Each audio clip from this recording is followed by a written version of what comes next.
24horas.com for the mercado continúa con más de reportaje que interesante para botar na altura y naturalmente nos 13 noticias aquí de nos dushi idioma papiamento. Nos está aquí na Miami Gardens en la área de Hard Rock Stadium na onde con preparación están dando de algún si bancaba y ahora que falta un par de días para evento.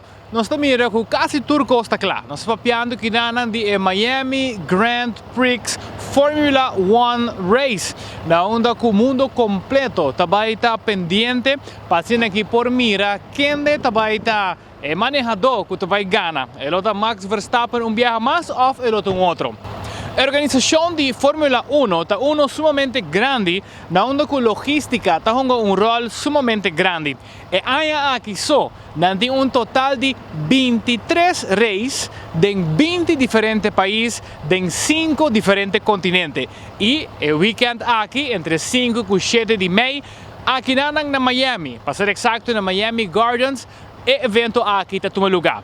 Agora que me para riba parte de track, na onda que full área aqui também está cerrada durante a competência, pero ele está passando full round de estadio. E onde que nós está para aqui está parte de track, onde que também cruza de banda de estadio para outra banda. We in Miami, the best city in the world. Formula One continues to explode in the U.S. This is the biggest event in the world right now. The vibe is amazing. The fans here are the best.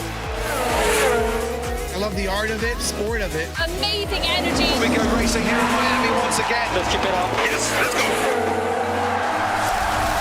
Bolo pensa Kiko exactamente lo costa para por bing mira e carrera aqui mirando con una nota gratis. Una entrada general te costaba aproximadamente $600 per persona pa fin de semana. Pero tengo gente que compra e secciona de VIP. Por ejemplo, el VIP boots cuesta $2,000, $3,000, $5,000 y tiene hasta boots que cuesta $10,000 que te da una experiencia VIP de lo que te trata el fin de semana aquí. Aparte de auto y velocidad, durante el fin de semana aquí también el público lo deja en entretenimiento de diferentes artistas, manera entre otros Wisin y Yandel y también DJ Tiesto. De forma aquí, nosotros recibimos un tiki de cerca, un tiki behind the scenes de lo que te preparación de Miami Grand Prix, que também lugar aqui na fin de semana aqui. For the merca, amita Mark Benson Dance para 24horas.com.